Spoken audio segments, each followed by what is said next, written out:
Esto será algo un poquito distinto a lo que estamos acostumbrados en el canal. La gente que realmente no me conoce sabe que soy un ávido de la lectura, gracias a, gracias a mis padres, sobre todo a mi abuelo, esté donde esté, viejo borracho. Este, vamos a, desde hace tiempo tenía el proyecto, las ganas de hacer esto que voy a hacer. Yo sé que por desgracia mi melodiosa voz de sirena, completamente nasal, no es muy agradable para estar escuchando en una lectura, pero considero que es algo que vale la pena intentar. Creo que tengo un gusto por la lectura, el tipo de libros que leo. Creo que, creo que les falta un poquito de empuje y por desgracia la lectura es algo que está muy olvidado por ciertas generaciones. Ojalá estas nuevas generaciones se den el tiempo. Es poco lo que le tiene que invertir uno a la lectura. 1 hora, 2 horas diarias es muchísimo menos de lo que se pasa uno jugando en Fortnite y el tiempo se te va volando. A veces yo creo que es la manera en la que se lee. Es el hecho de leer a muchas personas no les agrada por lo que representa.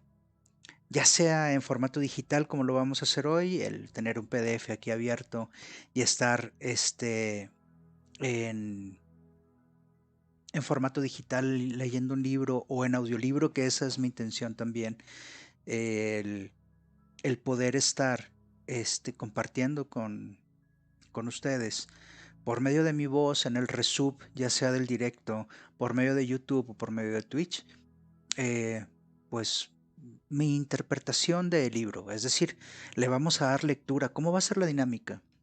Mi intención es la siguiente. Mi intención es leer el libro como yo lo leo. ¿A qué me refiero con como yo lo leo? Yo no soy una persona que acostumbra a leer de una manera llana y plana, sin pausas, sin nada. No, todo lo contrario. Soy una persona que aunque me considero con una buena capacidad, tanto de retención como de lectura, soy una persona que no acostumbra a repasar, todo lo contrario. No acostumbro volver a un párrafo antes, no. Acostumbro ir leyendo y no paso, no procedo a la siguiente línea de lectura, no voy más allá hasta que no me queda claro a mí. Por desgracia, tal vez esto ayude a algunas personas, tal vez esto vaya en contra de otras, los que puedan llegar a escuchar o los que puedan llegar a ver este video posteriormente, insisto, en el resub de Twitch o en el resub de YouTube. Espero para YouTube sacar una versión en la cual esté más resumido. Esto que estoy dando de preludio no esté en el resub porque es paja. A mucha gente tal vez le interesa solamente el libro. ¿De qué trata el libro? Así que, pues vamos a ello. Vamos a darle lectura a esta maravillosa historia que ya irán adentrándose. Voy a tratar de ir lo más rápido que pueda, pero insisto, utilizando mi método de lectura. Es decir, no es una lectura plana. Inclusive las cosas que pienso sobre lo que estoy leyendo, las voy a decir. No esperen las personas que vayan a tratar de escuchar este libro como tal, como un audiolibro, no vayan a creer que no va a tener efectos especiales, otra, no va a ser una lectura plana y lineal, es decir, no voy a empezar a leer párrafo tras párrafo, palabra tras palabra, sin detenerme, sin hacer comentarios, todo lo contrario. Me voy a detener cada vez que yo lo considere pertinente, voy a hacer los comentarios en algunas ocasiones ácidos, en algunas ocasiones amargos, en algunas ocasiones voy a hacer a mi usanza característica muy sarcástico, así soy. Espero no ofender a nadie y si así es y si no les agrada, no hay problema, gracias a Dios las redes sociales ustedes le pueden dar next, cambian de canal y asunto arreglado. Así que a darle. Claro, después vamos a jugar Fortnite, pero de mientras vamos a hacer esto, ¿ok? El libro que vamos a leer hoy es del actor. Va a ser la primera parte, espero, de muchas. El libro no es un libro grande, pero no es un libro corto. Es un libro de, vamos a darle un ojo, aproximadamente 363 páginas, contando pasta, contraportada, prólogo, etcétera, etcétera. Vamos a ver qué tanto avanzamos en esta primera ocasión. Son las 6 en punto, hora del centro de México, del día sábado 25 de marzo. Vamos a ver cuántas páginas avanzamos del libro y así podemos echar un cálculo, a ver si cada sábado nos aventamos una hora, un par de horas. Vamos a ver qué surge de todo esto. El libro que vamos a leer se llama Walden 2. Es del autor B.F. Skinner, ¿ok? Voy a brincarme a la siguiente página por cuestiones de editorial. Aquí dice, hacia una sociedad científicamente construida. Así que ya sabrán más o menos por dónde van los tiros, ¿sí? Ahorita ponemos en antecedente con medio de lo que es las anotaciones, ¿ok? Este es el prólogo, por así decirlo, del libro, las anotaciones. Y aquí se explica de qué va a tratar. Y dice, Walden 2 toma su nombre de la experiencia del filósofo Henry David Thoreau. Yo sé que ahí no dice Henry David Thoreau, yo sé cómo se llama Henry David Thoreau, que es un grande, se los recomiendo, sobre todo lean Walden, el libro de Henry David Thoreau, al cual vamos a hacer mención aquí, es una maravilla, ¿ok? Thoreau se retiró durante 2 años a un lugar del bosque de Concord, en el estado de Massachusetts, Estados Unidos, llamado Walden, para vivir en aislamiento, apartado por completo de la civilización industrial, que según lo que él decía, según su propia experiencia, decía que la civilización que tenemos desde aquel entonces, estamos hablando de hace mucho tiempo, hasta hoy, dice, convierte al hombre en instrumento de sus propios instrumentos. Y es cierto. O sea, hay que reflexionar un poco sobre esta frase si nos ponemos a analizarlo, es cierto. O sea, ¿cuántos de nosotros no somos realmente esclavos de nuestros propios dispositivos móviles, por poner un ejemplo, que yo creo que es el ejemplo más simple de considerar? Bueno, prosigamos. Walden 2 dice, la comunidad de Skinner, ¿sí? Yo sé que suena esto de Walden 2, la comunidad de Skinner, no sé, como Rocky 4, la revancha de Adrián, no sé. Pero bueno, es así como lo expresa aquí el autor. Dice, es una, entre comillas, una comunidad de unas 1000 personas que gozan, realmente es una cita, que gozan de un placentero ambiente rural. Chéquense la combinación porque es muy interesante. Dice, es un ambiente rural, ¿sí? Y trabajan solo unas cuantas horas al día sin ser obligadas a hacerlo. Primer punto, o sea, trabajan porque quieren, no por obligación. Dice, sus niños son cuidados y educados por especialistas, la comida es buena y la atención médica y sanitaria excelentes. Hay mucho tiempo libre, florecen el arte, la música y la literatura. Y se fomenta la investigación científica.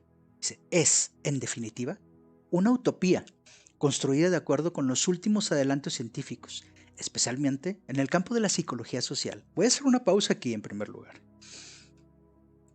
Tal vez hay personas que no sepan exactamente a qué se refieren cuando estamos hablando de una utopía. Les recomiendo que lo googlen para que se den cuenta que es una utopía. Pero vaya, una utopía es prácticamente el tener en este estado de existencia, en este plano existencial mundano en el que vivimos, un paraíso, por así decirlo. A eso se refiere cuando habla de una utopía. Es un cielo en la tierra, es un lugar en el cual, híjole, no falta nada. Está todo perfecto, por decirlo de una manera. Ok. Dice, esta obra polémica fue publicada en 1948. O sea, échense ese trompo a la uña. Estamos hablando de hace muchísimos años. 1948, estamos hablando de más de 80, 60, más de 70 años. O sea, es muchísimo tiempo, ¿sí? 70 y pico de años, sí. Ahorita mis cálculos no los traigo, mis matemáticas no son muy buenas. Y se ha sido traducida a numerosos idiomas, se ha convertido en un clásico y referente para millones. Se encuentra en este texto de plena actualidad en el que se plantea a fondo y sin prejuicios temas tan candentes y cruciales como la crisis de la familia, el problema de la libertad, la viabilidad de la democracia y tantos otros adoptando, en la mayoría de las ocasiones, posturas revolucionarias. Ojo, ¿eh? O sea, fíjense qué temática, y estamos hablando que es una obra de 1948. No manches, o sea, te insisto, estamos hablando de 70 y tantos años, ¿sí? ¿75 años? Y estamos hablando de crisis de familia. En los 40, claro, crisis por otros motivos. Pero, pero estamos hablando que esto se viene arrastrando desde hace, y no estoy exagerando, esto se viene arrastrando desde hace milenios, realmente. El hombre siempre ha buscado el estar en un estado de físico, emocional y mental. Tenemos una clara idea de a dónde queremos llegar. Bueno, algunas personas, por desgracia, otras no, otras solamente se dejan llevar. Pero este libro nos va a llevar de la mano por una idea muy hermosa de cómo podríamos llegar los seres humanos a tener una civilización. Ok, prosigamos. Portada, demás, editorial, y vamos a entrar en materia. Walden 2, visitado de nuevo. El comienzo del verano de 1945, momento en que escribí Walden 2, no era una mala época para la civilización occidental. Ya había muerto Hitler, y uno de los regímenes más bárbaros de la historia estaba tocando su fin. La depresión de los años 30 se había sumido en el olvido. El comunismo había dejado de ser una amenaza, puesto que Rusia se había convertido en aliado digno de confianza. Claro, y la Guerra Fría que continuó hasta la fecha, bueno, olviden ese paréntesis. Todavía faltaba un mes o dos para que Hiroshima se transformase en banco de pruebas de una nueva y terrible arma. Había unas cuantas ciudades que comenzaban a verse afectadas por la contaminación, pero nadie se preocupaba todavía del ambiente en términos generales.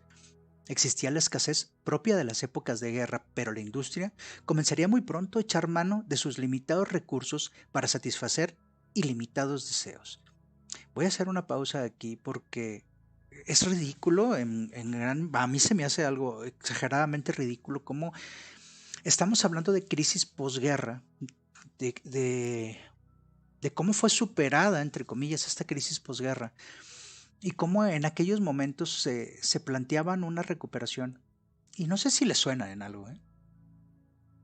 No sé si esto les suena en algo, pero a mí me suena algo realmente muy parecido y algo cíclico en esta civilización occidental nueva, moderna, por así decirlo, desde la era industrial hasta estos momentos en el que se está eh, desglosando y leyendo, dando lectura a esta maravillosa obra. Pero bueno, continuamos con todo esto que nos va a sentar, nos va a servir de contexto para disfrutar un poquito más y tener en la mente siempre en qué momento el escritor trató de representar esta idea tan maravillosa. Ok, continuamos.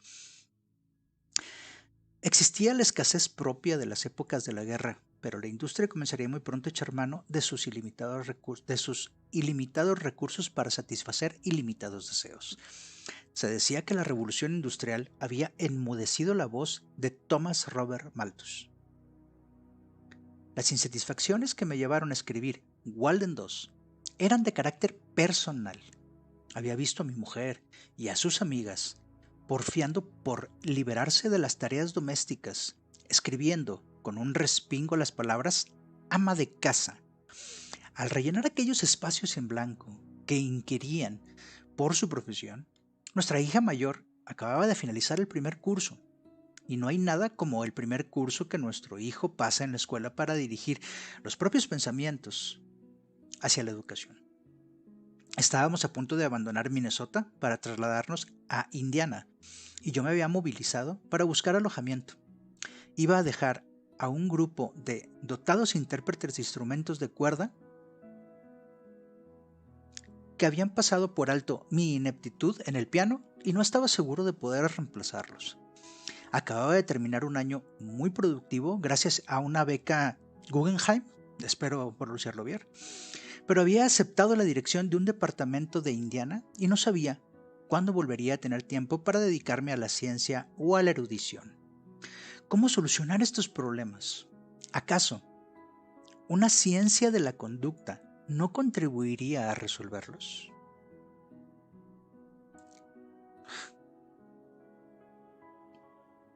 Es probable que lo bueno de este caso fuera que los problemas eran de poca monta, porque posiblemente yo no hubiera tenido el valor de resolverlos de haber sido de mayor envergadura. En Conducta de los Organismos, publicada 7 años atrás, me había negado a aplicar fuera del laboratorio los resultados obtenidos, que extrapolé, quien esté dispuesto a ello. Había dicho yo en aquella ocasión, pero como has de suponer, no había dejado de especular con la tecnología que implicaba una ciencia de la conducta, ni con las diferencias que podía establecer. Comenzaba a tomar en serio tales implicaciones, porque una vez al mes me reunía con un grupo de filósofos y críticos, entre ellos Herbert Feigl, Albury Castle y Robert Penn Warren, en cuya compañía la cuestión del control de la conducta humana emergía como tema central de nuestras discusiones. Aquel autor nos está diciendo cómo los movimientos que tuvo en su vida, cómo estaba su dinámica social y demás. Ay, disculpen, pero es hora de un trago de café. Raro, pero ahora me preparé un café negro, traía antojo de café negro. Qué rico, ¿sabe? En fin. Nos está sentando las bases de qué lo orilló a escribir, insisto, esta maravillosa obra. Y vemos cómo podemos extrapolar realmente lo que pasaba por su mente, qué lo impulsó a escribirla, cuáles eran sus inquietudes, su círculo social. Claro, era un terreno fértil para poder hacer esto. Ahorita es difícil. Por desgracia, en estas generaciones se tiende a etiquetar a muchas personas y hay gente que etiqueta de intelectual a aquellas personas que tienden a la filosofía, a la política y demás, cosa que debería de ser algo, o bueno, en mi caso fue algo normal siempre, en mi educación, en mi día a día. Mis amigos, a los cuales extraño mucho, tenía pláticas bastante filosóficas y profundas. Es una lástima que por razones de salud no pueda convivir con ellos, pero bueno, esa es otra historia. Continuamos.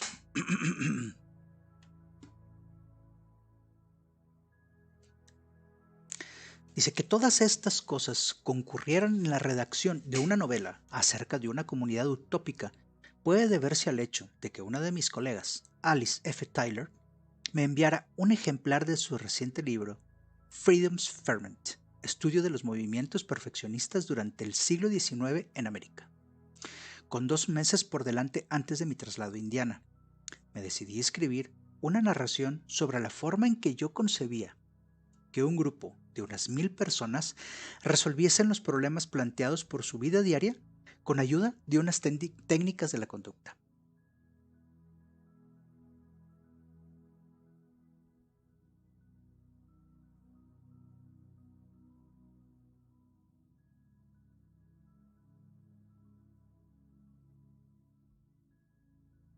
Disculpen.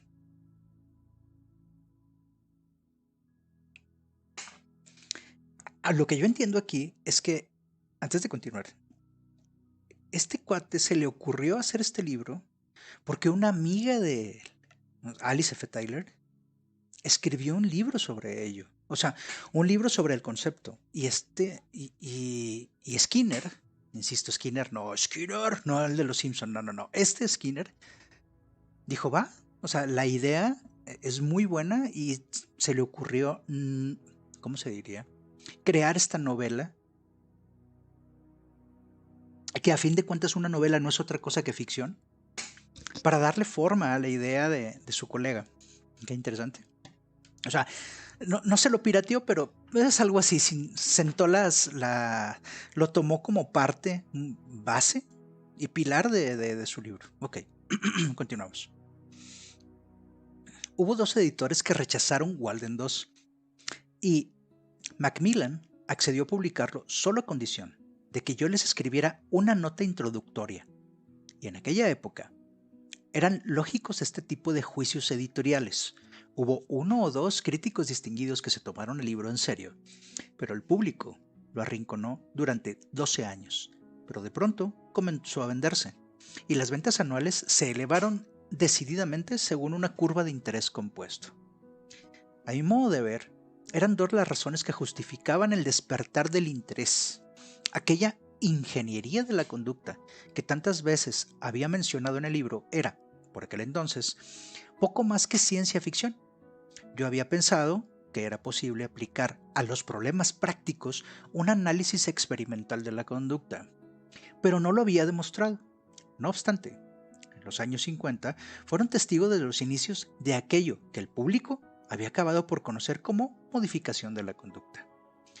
Voy a hacer otra pausa aquí. Yo lo que entiendo es que este cuate publica el libro y hasta 10 años, lo publica en el 46, dijimos. Sí, ahorita lo checo. Creo que en el 46 y una década después o a principios de la siguiente década, en los 50, empieza a tener un boom, un despegue este libro por un cambio generacional. Un cambio generacional muy interesante, en el cual o sea, el libro capta el interés debido a precisamente eso, a que la cultura estaba cambiando, la civilización estaba llegando a un punto en el que la psicología conductual estaba demostrando tener realmente una cabida, un uso práctico. Creo que por ahí va el tema. Continuemos. Se habían hecho los primeros experimentos con personas psicópatas y retrasadas. Se había pasado a continuación a las máquinas de enseñar y a la instrucción programada. Y muchos de los escenarios donde se habían realizado estos experimentos eran esencialmente comunidades. Y en el curso de los años 60, las aplicaciones a otros campos, como el asesoramiento y el diseño de sistemas incentivos, se aproximó todavía más a lo que yo había escrito en Walden 2. La tecnología de la conducta había dejado de ser una quimera de la imaginación, puesto que para muchos era ciertamente más que una realidad. Sin embargo, en mi opinión, existía todavía una razón mejor que explicaba por qué cada día eran más los que leían el libro. El mundo comenzaba a enfrentarse con problemas de una magnitud enteramente nueva. Agotamiento de los recursos, contaminación del ambiente, me suena, superpoblación y la posibilidad de un holocausto nuclear. ¿Por qué me suena todo esto así como que me suena, ¿no? Como que Rusia y China, Corea del Norte contra los del sur, China contra Taiwán, Rusia contra Estados Unidos. Es como que vuelve, ¿no? Como que esto no pasa de moda. En fin, perfecto. Continuamos. Por supuesto que tanto las técnicas físicas como biológicas podían servir de ayuda. Éramos capaces de encontrar nuevas fuentes de energía y de hacer mejor uso de las que ya poseíamos. El mundo podía nutrirse cultivando más cereales alimenticios y consumiendo cereales en vez de carne. También me suena esto. No sé por qué me suena. Porque tiene lógica, pero la mayoría de la gente no lo ve. Y luego creen que uno es o intenta apoyar el veganismo de pura onda. Pero bueno, es una cuestión de lógica por cuestión de suministro de recursos. Pero en fin, vamos a dejarlo así. Bueno, unos métodos anticonceptivos más seguros podían mantener el crecimiento de la población dentro de unos límites. Unas defensas inexpugnables podían hacer imposible la guerra nuclear. Pero todo esto no se conseguiría más que si se cambiaba la conducta humana y quedaban, aún por contestar, ¿cómo podía cambiar? Esa es una excelente pregunta. En fin, ¿cómo inducir a la gente a servirse de nuevas formas de energía, a comer cereales en lugar de carne y a limitar el número de miembros de su familia? ¿Y cómo mantener las reservas atómicas fuera del alcance de líderes desesperados? No manches, o sea, este cabrón escribió esto en los 40s y es algo que yo me sigo preguntando. Yo nací en los 70s. Estamos en los 2020, o sea, ya le dimos la vuelta a esto. Y seguimos preguntándonos lo mismo. No nos lo seguimos preguntando, realmente la respuesta ya la tenemos. El detalle sigue siendo la conducta humana. El ser humano no quiere cambiar. No puede cambiar. No puede cambiar porque no tiene la necesidad. Ese es el detalle. O cree que no la tiene. Ok, continuemos. Voy a hacer una pequeña pausa porque necesito revisar si el audio está en buenas condiciones. Permítame un momento.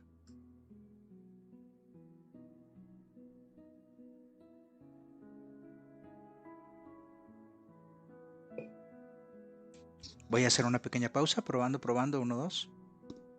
Voy a hacer una pequeña pausa, probando, 1, 2. Listo. Ahí disculpen si se escuchó 2 veces esto. Lo hice a propósito para poder editar el video y quitarle esta parte. Continuamos.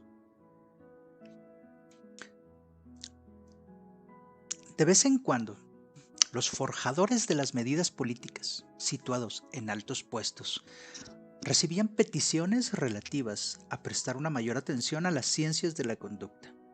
El National Research Council, brazo operante de la Academia Nacional de Ciencias, había hecho esta propuesta aún unos cuantos años antes, indicando que se habían desarrollado útiles incursiones en la formulación política. Pero esto implicaba que el papel fundamental de las ciencias de la conducta consistía en recoger hechos, e insistía, posiblemente para tranquilizar a los forjadores de la política que pudieran sentirse alarmados por las ambiciones de los científicos, en que el conocimiento no puede sustituir a la sabiduría ni al sentido común a la hora de tomar decisiones. La ciencia podía establecer los hechos, pero el Congreso o el presidente serían quienes tomarían las decisiones con ayuda de su sabiduría y de su sentido común. Discúlpenme la risa, pero ¿cuál sabiduría y cuál sentido común de cuál Congreso, de cuál presidente? Bueno, obviamente eran los 40 en Estados Unidos cuando se escribió este libro, tuvo un boom en los 50, una aceptación total en los 60. Estamos hablando de 3 periodos presidenciales distintos de una nación de primer mundo. No, olvídense en México, olvídense en México siempre, antes, ahora, pasado, mañana, en fin, LATAM. En algún momento seremos primer mundo. Antes de que muera lo iré. Ok. Verdad es que cuando las ciencias de la conducta han ido más allá de la simple recopilación de datos para recomendar unas determinadas actitudes, y lo han hecho enunciando, al mismo tiempo, unas consecuencias, se ayuda ha servido de bien poco. No todos los economistas se ponen, por ejemplo, de acuerdo con respecto a la medida en que un aumento o una reducción de los impuestos o un cambio en las tasas de interés afectarían a la actividad comercial, a los precios o el desempleo. De la misma manera que los expertos en ciencias políticas tampoco se pondrían de acuerdo en cuanto a las consecuencias de unas medidas de política interior o exterior. En antropología, sociología y psicología, las formulaciones preferidas son aquellas que no dictan una acción concreta. Ok, y sí, es cierto. La ambigüedad tiene una raíz retorcida y profunda en la política, en fin. Un desarrollo declarado, por ejemplo, niega casi la posibilidad de la acción efectiva. La psicología aplicada acostumbra a hacer una mezcla de ciencia y sentido común, y Freud consideraba la terapia como una contribución menor del psicoanálisis. Desde sus mismos inicios, la aplicación de un análisis experimental de la conducta se planteó de forma diferente. Se presentaba doblemente centrado en las consecuencias. La conducta era susceptible de cambio al cambiar sus consecuencias, el condicionamiento operante. Pero era susceptible de dicho cambio porque a continuación se produciría otro tipo de consecuencias. Los psicópatas, los seres retrasados, vivirían una vida mejor. Maestros y estudiantes ahorrarían tiempo y energías. Las casas se convertirían en puntos de convivencia más gratos. La gente trabajaría con mayor eficacia al tiempo que disfrutarían con su trabajo, etcétera, etcétera. Esto es lo que tradicionalmente se espera conseguir de la sabiduría y del sentido común, pero Fraser, el protagonista de Walden 2, insiste en que este algo está al alcance de una ciencia de la conducta de tipo especial, capaz de ocupar el puesto de la sabiduría y del sentido común y de obtener los mejores resultados. Y lo que ha venido ocurriendo en los últimos años ha aumentado la plausibilidad de su acerto. Una comunidad en la cual los problemas más importantes de la vida diaria, así como determinados aspectos relacionados con la economía y el gobierno, queden resueltos. Los críticos de Fraser protestarán. ¿Qué conclusión podemos sacar de una afortunada comunidad compuesta de 1000 personas? Pongamos a prueba sus principios, por ejemplo, en la ciudad de Nueva York o en el Departamento de Estado y veamos qué ocurre. El mundo es un espacio inmenso y complejo.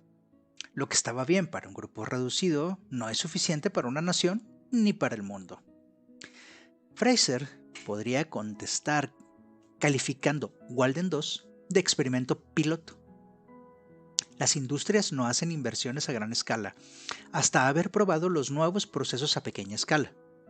Si queremos averiguar cómo pueden vivir la gente sin pelearse, cómo pueden producir las cosas que necesitan sin tener que trabajar demasiado, o cómo pueden criar y educar a sus hijos con mayor eficacia, partamos de unidades de dimensiones manejables antes de pasar a problemas de mayor cuantía. No obstante, sería más convincente la siguiente respuesta. ¿Qué tiene de bueno lo grande? Excelente pregunta. Se ha dicho muchas veces que el mundo padece la calamidad de lo grande, y de ello nos ofrece ejemplos clínicos nuestras grandes ciudades. Es un hecho. No me van a negar, compas, todos los que se han subido al metro de cualquier ciudad, Nueva York, Boston, Ciudad de México, Guadalajara, Monterrey, Barcelona, Madrid, cualquier ciudad que tenga metro, Bogotá, no sé. Y puse como ejemplo el metro. No se diga el transporte público, un autobús aquí en México, caray. En fin. Hay muchas ciudades que posiblemente hayan rebasado los límites del buen gobierno debido a las muchas cosas que no funcionan en ellas. ¿Acaso no sería mejor preguntarnos, ¿para qué necesitamos las ciudades? Gracias a los sistemas modernos de transporte y de comunicación, ya no es preciso que las empresas se encuentren a una distancia que pueda cubrirse andando o tomando un taxi. ¿Cuántas personas hay que necesitan estar una cerca de la otra para ser felices? Me encanta. Qué excelente, qué preguntas tan profundas. En fin.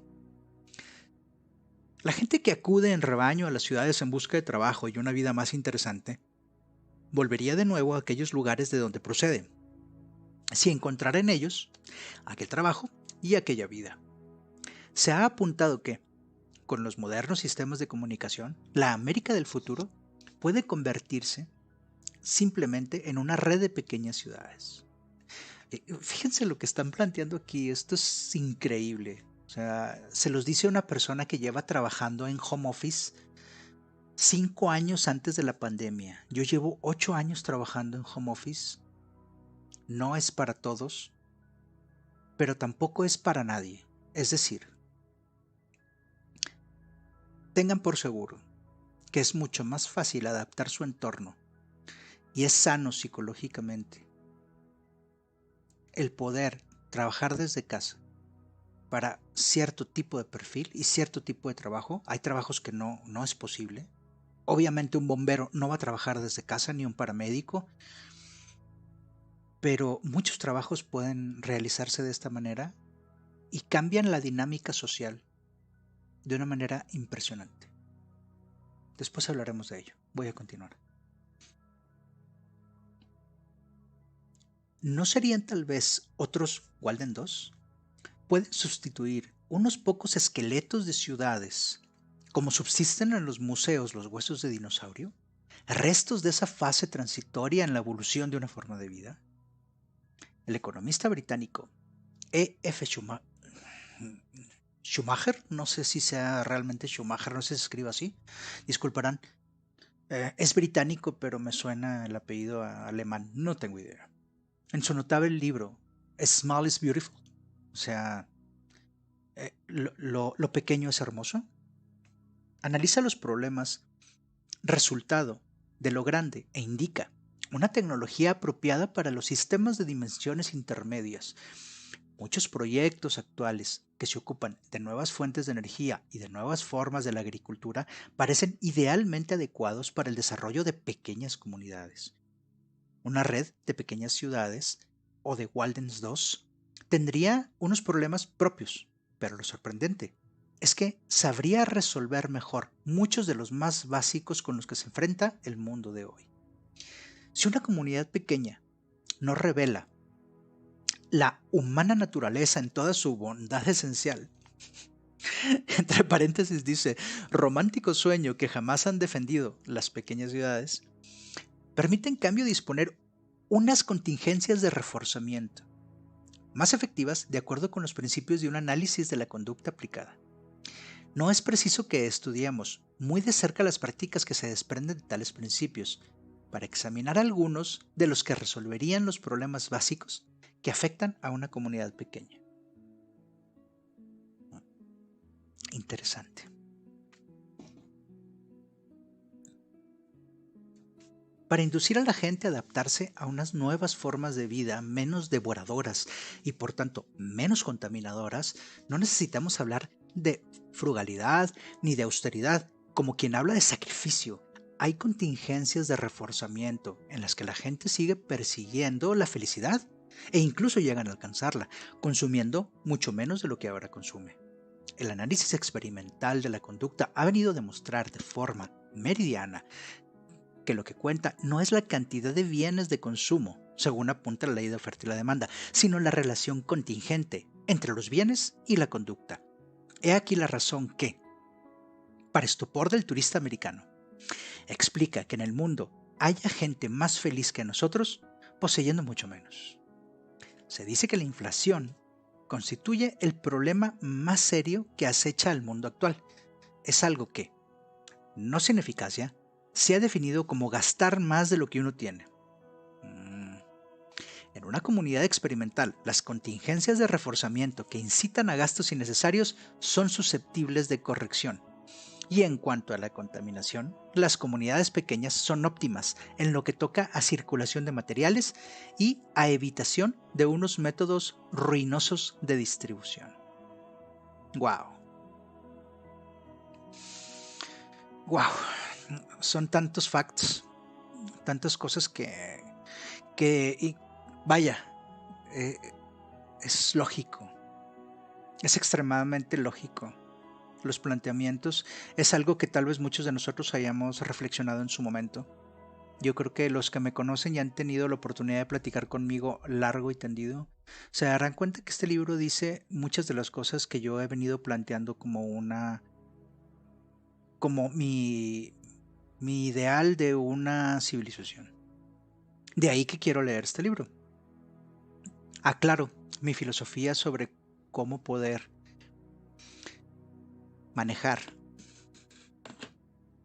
la sociedad. No es un copy-paste tampoco de este libro. Hay algunas otras cosas de algunos otros autores. Comparto en gran medida lo que voy a leer en este libro, pero obviamente hay que adaptarlo a lo que se tiene y para mejor, la verdad. O sea, la tecnología que tenemos ahorita en comparación de lo que se tenía en los 40, 50 y 60 del siglo pasado es abrumadora. Se los dice una persona que ha pasado por todas las consolas, desde el Atari hasta PlayStation 5. Yo juego en PC. Que pasó de no tener teléfono en su casa a tener un teléfono de disco, a tener un teléfono digital, a tener un celular que parecía un ladrillo, a tener un maldito iPhone.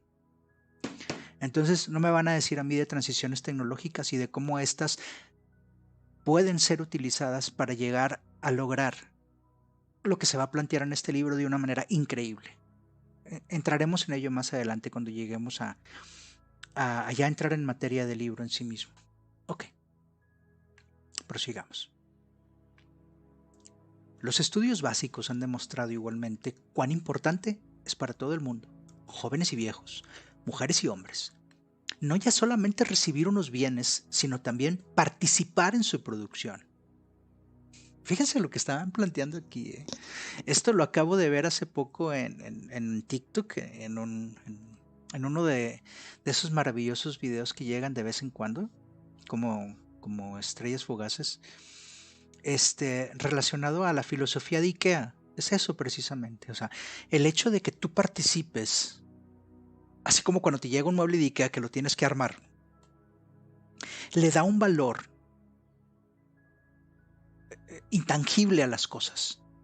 No es lo mismo cuando tú pides una pizza que cuando tú la haces. No es lo mismo ir a comprar cosas ya hechas que cuando tú las haces.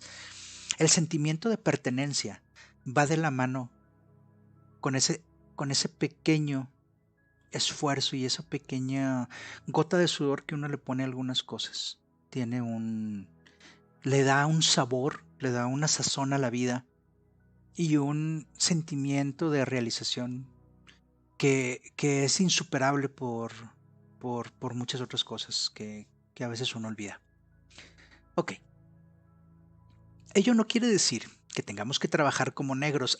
Disculparán, es un libro de los 40, yo no escribí esto, no quiero ofender a nadie, y es una expresión. Podemos decir trabajar como burros, trabajar sin ofender a los burros, trabajar como bueyes de carga, trabajar como pinches perros infelices, me da igual. O sea, pongan lo que quieran.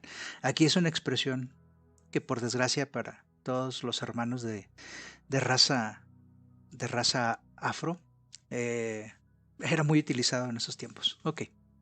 Como aconseja la ética protestante en lo tocante a trabajo, hay muchas formas de ahorrar esfuerzos, pero, como señala Fraser, digo, no es Freezer el de Goku, si es Fraser, espero yo estarlo pronunciando bien, no vaya a ser Freezer, no creo.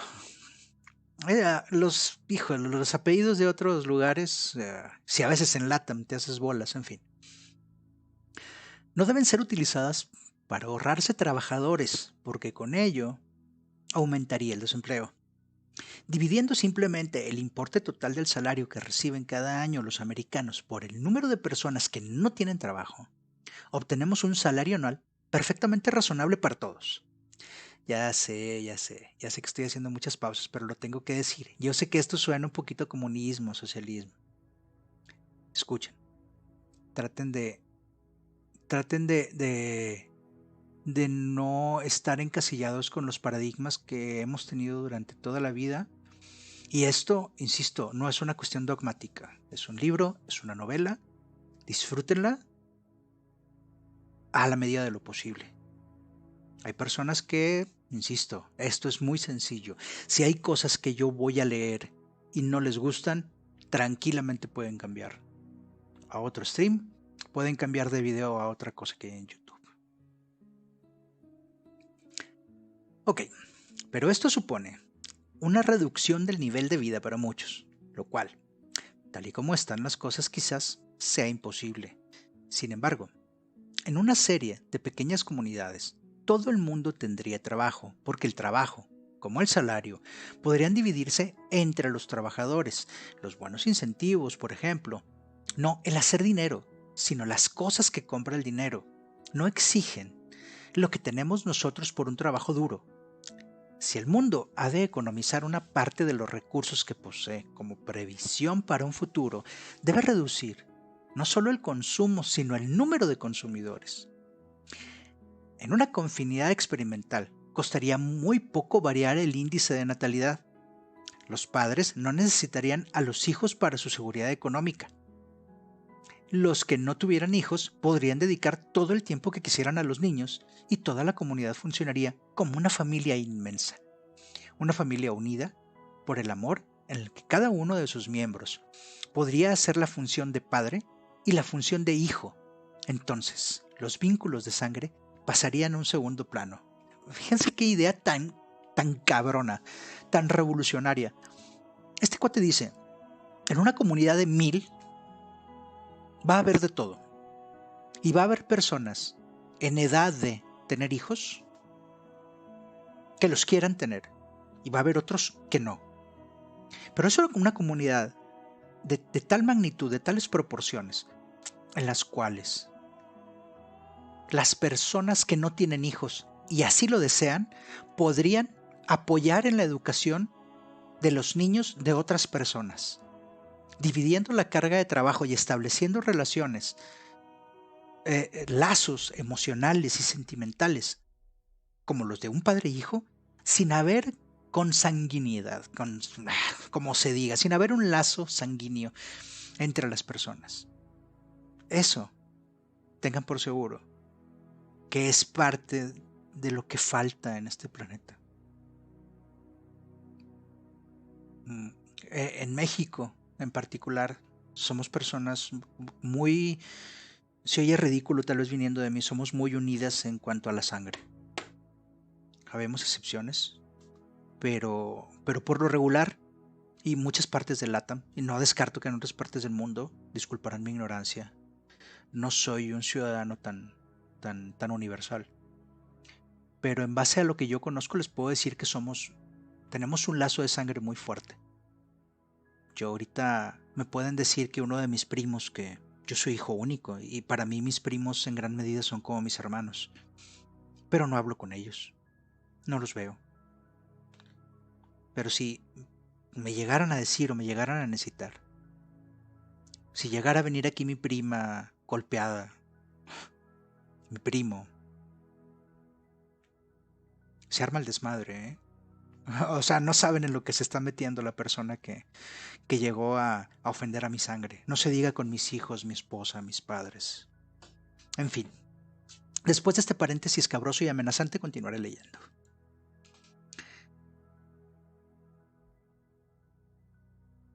La gente es más capaz de dispensarse mutuo amor y amistad cuando no compite por un nivel personal o profesional.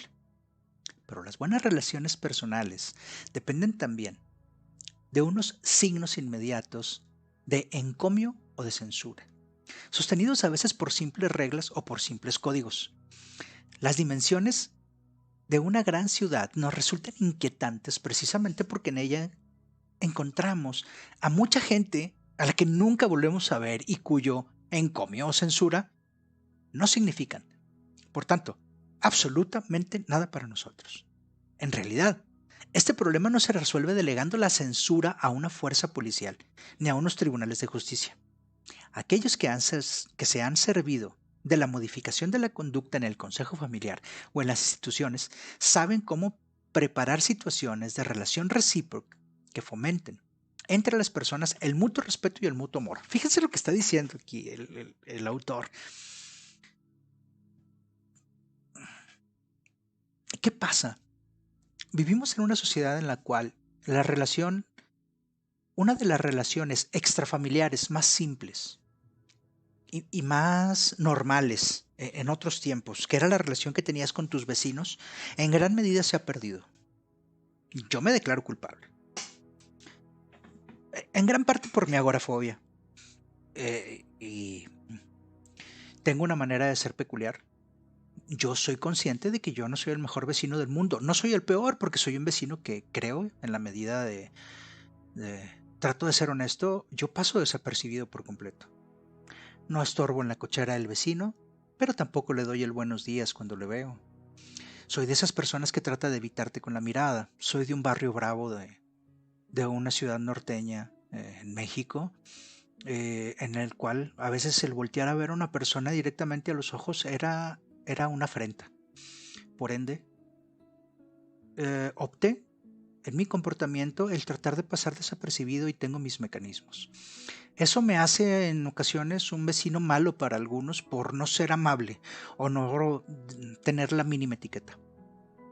Pero vaya, a lo que vamos es que esa capacidad de aceptación o censura de la gente, el no tener ese lazo, hace que en una ciudad grande las relaciones entre las personas se deterioren o sean ignoradas, porque a fin de cuentas está ese sentimiento y ese saber de a este cabrón no me lo voy a volver a topar y por ende me vale 3 kilos de mierda No me interesa.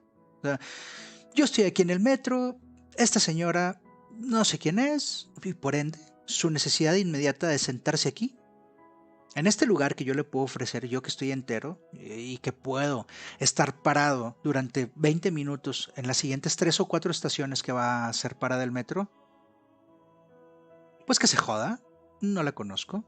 Y por ende no voy a ser amable. No se diga de cosas más allá, de una conversación, de un saludo, No, no, no, no. Es por lo mismo. Es el hecho de no lo voy a volver a ver. Muy probablemente no lo voy a volver a ver a esta persona. Y eso hace un entramado social débil. Cosa que en una comunidad pequeña sería fuertísimo. Sería un entramado social impresionantemente fuerte.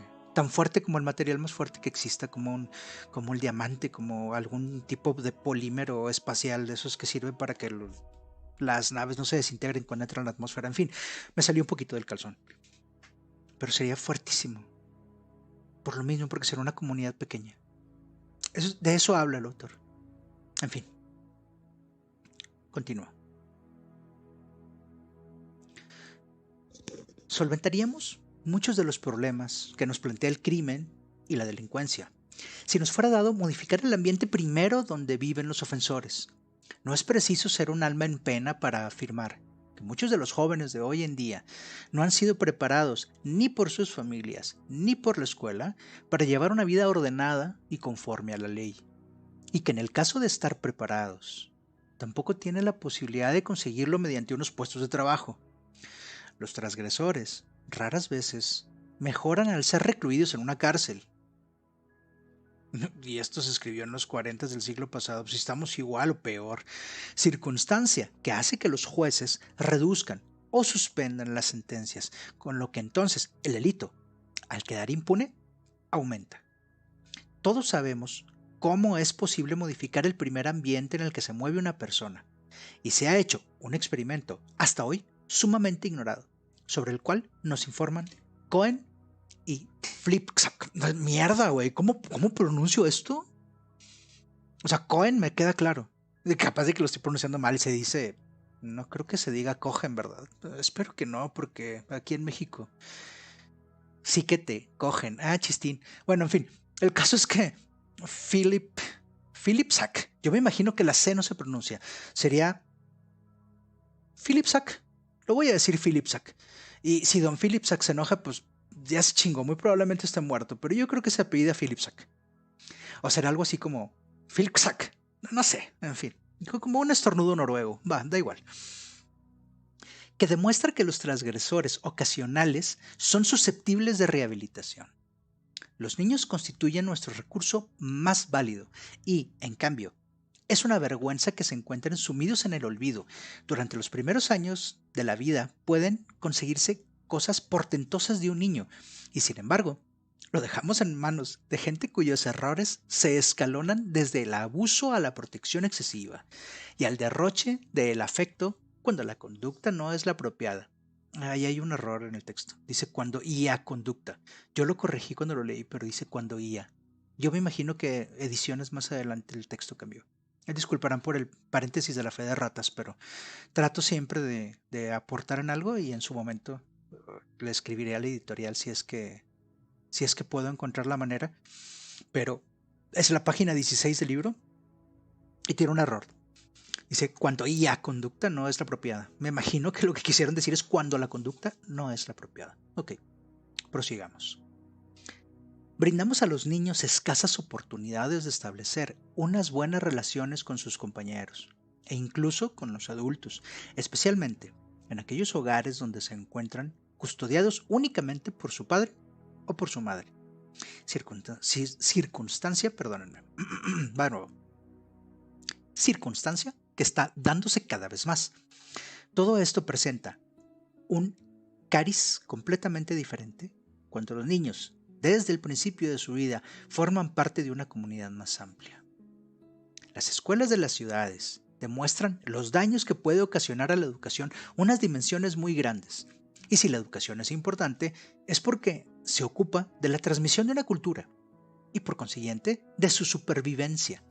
Sabemos cómo se puede resolver muchos problemas educacionales por medio de la instrucción programada y una buena organización de las contingencias economizando los recursos, el tiempo y esfuerzos de maestros y alumnos.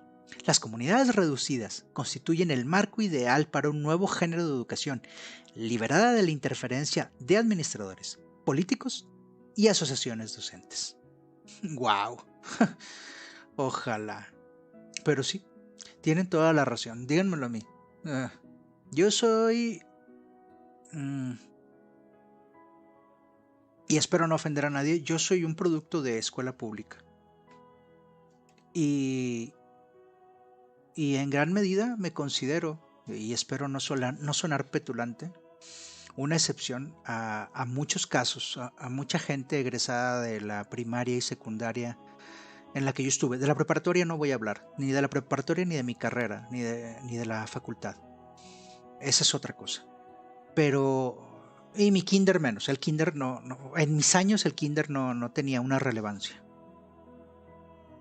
Yo lo reconozco aquí. La excepción a la regla en mí la hacen mis padres. Si no fuera por mis padres, yo no sé cómo hubiera sobrevivido la primaria y la secundaria. No es un ambiente apropiado para una mente que, ávida de conocimiento, no lo es. No en aquellos años, no en México, no en una escuela pública. El volumen, la calidad, los maestros, había unos que se esforzaban, lo reconozco, había otros que les valía un jarro de estiércol, en fin, pero sí, es un problema que venimos arrastrando hasta la fecha, no solo aquí, en todo el mundo,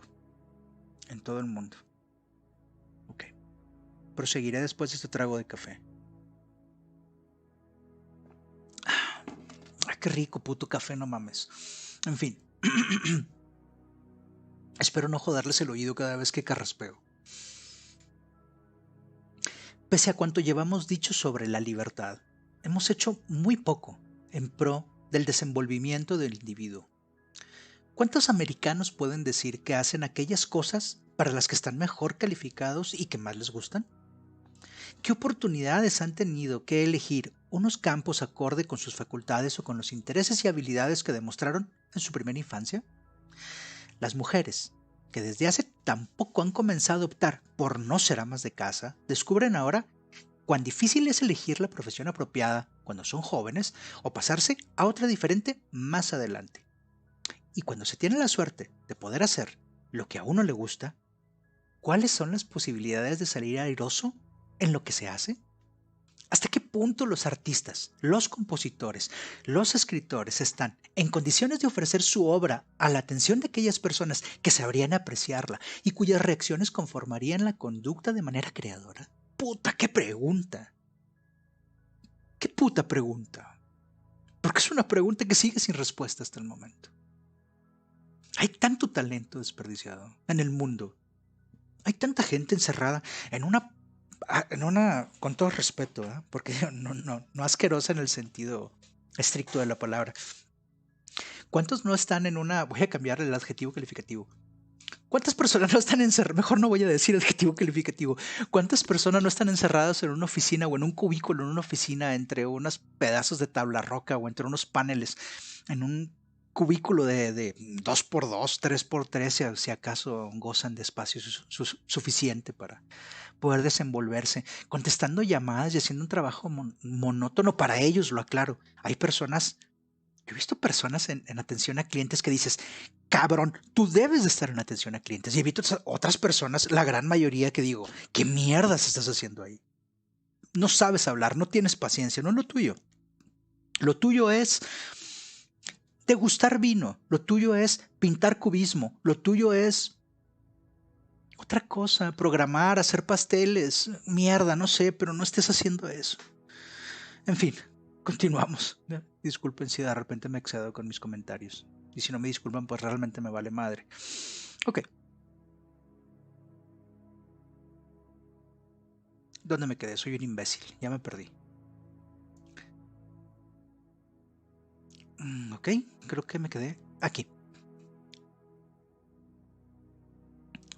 Pese a que a veces haya sido puesto en tela de juicio, el valor de supervivencia que tiene el arte, la música, la literatura, los juegos y otras actividades no vinculadas a esta cuestión tan seria que es el hecho de vivir, está suficientemente claro. Una cultura debe reforzar positivamente a aquellos que la sustentan y ha de evitar la creación de unos reforzadores negativos, de lo que escaparían sus miembros mediante la deserción. El mundo que los artistas, compositores, escritores y actores han hecho tan hermoso tiene el mismo derecho a la supervivencia que el mundo que satisface las necesidades biológicas. Claro que sí, claro que sí, es cierto. Mis respetos. Cada vez el arte, creo que el arte es lo que realmente es la parte divina del ser humano. Lo, Sin demeritar todo aquello que hacemos con fines pragmáticos, con fines completamente pragmáticos, que nos enfocan a sobrevivir, que nos llevan a la supervivencia. Todo lo demás, todo lo que hacemos por gusto, en su mayoría se refleja o es llamado arte. Y en serio, hay veces que hay arte en cosas que uno no pensaría que es arte. Ver un skate haciendo, alguien que hace skate haciendo un 360, un 720, qué demonios sé yo, no soy skater. Pero ese tipo de cosas, viendo a personas que hacen piruetas haciendo windsurf, la gente que le gustan los deportes extremos, gente que le gusta cantar, todas las artes. Pero hay cosas, expresiones que vienen del alma del ser humano que no tienen absolutamente nada que ver con sobrevivir, que se ve que son arte. Uno lo siente. Aunque tal vez no esté categorizado dentro de los N artes que hay. Así como el séptimo arte es el cine, tal vez el octavo arte sea en su momento el hacer stream. No sé. En fin, continuemos. En la vida moderna se pasa por alto, casi de forma absoluta, el uso efectivo de los ratos de esparcimiento. Nos quejamos de cuán larga es nuestra jornada de trabajo y en cambio no hacemos nada capaz de enorgullecernos durante el tiempo libre del que disponemos. Las clases acomodadas se desvían casi siempre hacia derivativos como el alcohol y otras drogas, hacia el juego, hacia la contemplación de otros seres entregados a una vida agotadora o peligrosa. Y nosotros no vamos a hacer una excepción a esta regla. Gracias a la televisión, bueno, a la televisión en aquel momento, hoy en día millones de americanos viven la vida apasionante y arriesgada de otros seres. Muchos estados han legalizado el juego y han establecido loterías propias. Ok. El alcohol, las drogas, están consumiéndose en cantidades cada vez más considerables. Se pueden malgastar la vida por estos caminos y en cambio, seguir inalterado al final de ellos, perdónenme. Estas aplicaciones de los ratos libres obedecen a ciertos progresos conductuales básicos, pero estos mismos procesos, en un medio diferente, llevan a las personas a desarrollar sus habilidades y sus facultades hasta su límite extremo. ¿Estamos seguros de lo que afirmamos? Tal vez no, pero Walden 2 puede contribuir a nuestra seguridad. Incluso como parte de un plan más vasto, una comunidad sirve como experimento piloto. La cuestión se reduce a si funciona o no, y en cualquier caso, la respuesta es muy clara. De ser este el caso, podemos intensificar nuestra comprensión de la conducta humana con la mayor rapidez posible. Es aquí donde posiblemente exista nuestra mejor oportunidad de contestar a las preguntas realmente importantes con que se enfrenta el mundo actual. Preguntas que no guardan relación con la economía ni con el gobierno, sino con la vida cotidiana del ser humano. Sí, pero ¿qué decir sobre la economía y sobre el gobierno? ¿No debemos contestar también esas preguntas? No estoy demasiado seguro. Analícense las siguientes propuestas económicas. La primera corresponde al Walden de Henry David Thoreau. He aquí su nombre completo, ya lo había dicho al principio, pero bueno, aquí lo mencionan ya sin HD. Henry David. A Enrique David. Enrique David. Y yo me quejo, en fin. Al reducir la cantidad de bienes de consumo, reducimos el tiempo que dedicamos a un trabajo ingrato. La segunda parece afirmar lo contrario. Todos debemos de consumir al máximo a fin de que todos tengan su puesto de trabajo. Yo tengo a la primera por la más razonable, pese a que la segunda se ha defendido hoy en día por mucha gente. Fíjense, voy a hacer otro paréntesis. Chéquense lo que está diciendo este cabrón. Bueno, lo dijo Thoreau. El estoicismo, la austeridad, el tratar de vivir con lo mínimo indispensable. Contra, versus, en el ring ponemos el consumismo, uno de los vicios del insensible capitalismo. Hay que consumir lo más que podamos y trabajar un chingo para tener un chingo de cosas. Dice aquí el autor, yo tengo la primera por la más razonable. Sí, dice, pese a que la segunda se ha defendido hoy en día por mucha gente. Les vuelvo a recordar, y por eso hago tantos paréntesis. ¿Qué es hoy en día?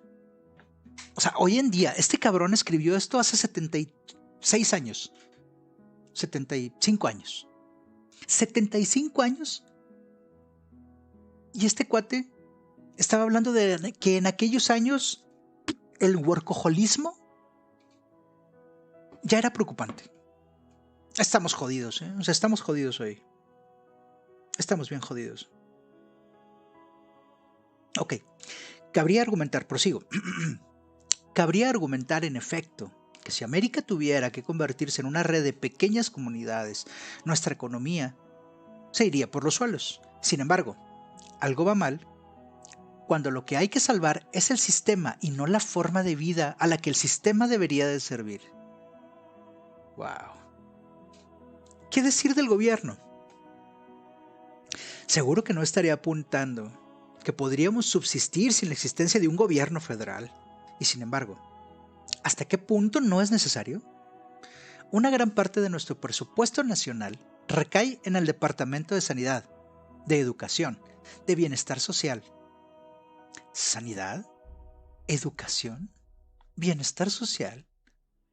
Pero si una comunidad como Walden 2 es salud, educación y bienestar social, la única razón que aboga por la existencia de un inmenso departamento federal es que millones de personas se encuentran atrapadas en espacios vitales, desmesurados, impracticables. ¡Wow! Impresionante. Y es cierto. O sea, la razón de ser de un gobierno federal es precisamente esa aglomeración principalmente conceptualizada en lo que son las grandes ciudades. Son las que dan pie a la necesidad de este tipo de administración. Siendo que si fueran pequeñas comunidades como lo plantean aquí en Walden 2, no tiene cabida un gobierno federal que administre qué. Si cada una de las ciudades, de las pequeñas ciudades de 1,000 personas, 2,000 personas, o sea, bueno, de 1,000 personas en este caso en el planteamiento de Walden 2, son completamente gestionables por sí mismas. Proseguiré. Otra gran parte del presupuesto va destinada al Departamento de Defensa. Apunto yo, ¿qué podría pasarnos sin este apartado? ¿Cómo vamos a preservar la paz mundial si no estamos en posesión de las armas más potentes ni de una industria que siga desarrollando otras más potentes aún que aquellas, o sea, que las que se tienen? Pero si tenemos armas es únicamente porque también las tienen otros países. Y aunque nos sintamos amenazados por países que poseen una potencia militar comparable a la nuestra, y pensáramos sobre todo en la bomba, la amenaza auténtica tal vez nos venga de aquellos países que son apenas nada. No es posible ya que unas pocas naciones altamente industrializadas sigan enfrentándose con el resto del mundo, al tiempo que agotan y contaminan el ambiente como lo están haciendo. Una forma de vida en que cada uno tomara únicamente su parte de recursos mundiales y siguiera disfrutando de su derecho a la vida, supondría un auténtico paso hacia la paz mundial. He aquí un esquema que podría copiarse fácilmente, y he aquí por qué últimamente tuve ocasión de sentirme reconfortado cuando cierta persona del Departamento de Estado me dijo que, en su opinión, mejor le convendría a América dejar de exportar su American Way of Life y dedicarse a exportar Walden 2. Un Estado que se define a través de controles represivos, formales, legales y sociales basados en la fuerza física, no es preciso para el desenvolvimiento de la civilización. Y pese a que este Estado tenga un peso real en nuestro desenvolvimiento, quizás estemos en condiciones de pasar a un nuevo estadio. Esto es revolución, amigos, ¿eh? O sea, bien lo mencionó con anterioridad el autor. Claro que es un libro con tintes revolucionarios. No una revolución tal cual de levantarse en armas y estupideces de ese tipo, no. La revolución que estamos esperando los seres humanos debe ser una evolución emocional, una evolución social. Es complicado y al mismo tiempo es muy sencillo. Ok, prosigamos.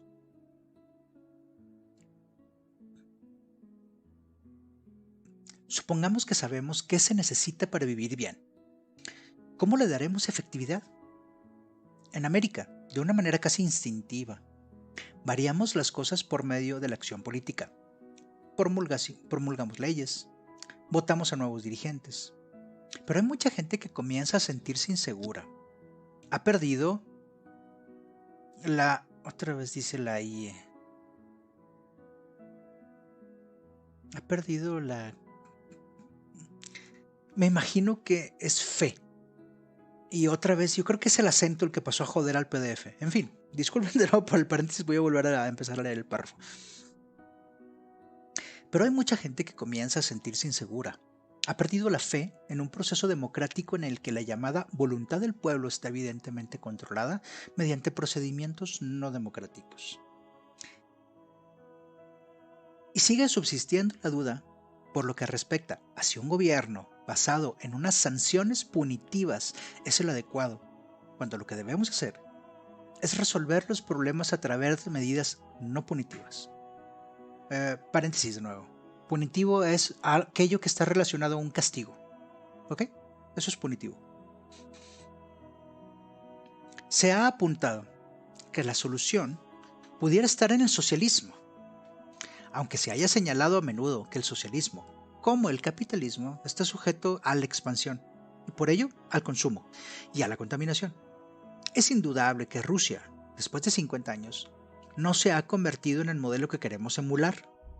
Quizás China esté más próxima a las soluciones de que hablamos antes, si bien cuesta imaginar que en América pudiera producirse una revolución comunista.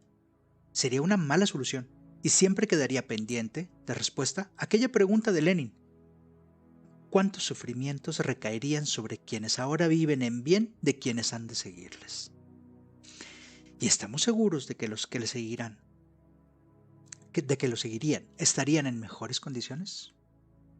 Fíjense, eso insisto, es un libro que se escribió hace 70 y tantos años, 75 años. Y aquí ya están considerando a China como una nación más cercana a una solución social, a una solución cultural, social, económica, a una solución de pueblo, de mundo, de nación, más cercana a lo ideal que a Rusia o Estados Unidos. Continúo. Por fortuna, existe otra posibilidad. Una cuestión importante que aparece en Walden 2 es la evitación de la acción política. Los historiadores no hablan ya de guerras, ni de conquistadores, ni de imperios, porque han pasado a temas que, aun siendo menos emocionantes, tienen mucha mayor importancia. Las grandes revoluciones culturales no partieron de la política. Los grandes hombres que, según se dice, dieron un viraje a los asuntos humanos: Confucio, Buda, Jesús. Los estudiosos y científicos del Revival of Learning, los cerebros de la Ilustración o Marx, No eran líderes políticos. No cambiaron la historia al presentarse a una candidatura. No necesitamos aspirar a su altura para aprovecharnos de su ejemplo. Lo que se necesita no es un nuevo líder político ni un nuevo tipo de gobierno, sino un mayor conocimiento de la conducta humana y unas nuevas formas de aplicar este conocimiento a la planificación de unas prácticas culturales. Impresionante. Impresionante la propuesta. Y es cierto. En la actualidad se acepta plenamente que son precisos grandes cambios en esta forma de vida americana. No se trata tan solo de que no podemos presentarnos ante el mundo mientras subsista esta nuestra forma de consumo y de contaminación, sino de que ni siquiera podemos enfrentarnos con nosotros mismos sabiendo en qué violencia y en qué caos vivimos. La disyuntiva es clara: o nos quedamos sin hacer nada y dejamos que nos devore un futuro nefasto, tal vez catastrófico, o nos servimos de nuestros conocimientos sobre la conducta humana para crear un ambiente social en el que podamos llevar una vida productiva y creadora sin malbaratar las posibilidades que los que han de seguirnos puedan tener para hacer lo mismo que nosotros. Y para empezar, no estaría del todo mal partir de algo como Walden 2, escrito por B. F. Skinner en enero de 1976, un año, un mes antes de que este estúpido que está hablando naciera. ¡Wow! 47 años. 47 años, ¿y de qué nos habla este hombre? Esto fue el prólogo, gente. Han sido, hasta el momento, hemos leído 21 páginas. Que quede sentado en el acta que llevamos 21 páginas de este maravilloso libro. Todavía no entramos en él. Esto fue solo lo que le pidió la editorial que escribiera al autor para poder aprobar su proyecto de poder hacer este libro realidad y que llegara hasta hoy. Espero que, no sé si la verdad el autor siga vivo, lo dudo, pero de ser así, él y su familia, de mi parte, muchas gracias. Esta va a ser la segunda vez que leo este libro. Es maravilloso. Una mente muy, muy brillante, la del autor. Grandes propuestas. Página 21. Yo creo que continuaremos en otro momento con esto. No quiero cortar el stream para darle continuidad. Simplemente voy a hacer los ajustes necesarios. Página 21, insisto. Nos quedamos. Ya vamos a empezar con el libro en sí, con el capítulo 1, en el siguiente stream. Espero que las personas que hayan llegado hasta aquí lo hayan disfrutado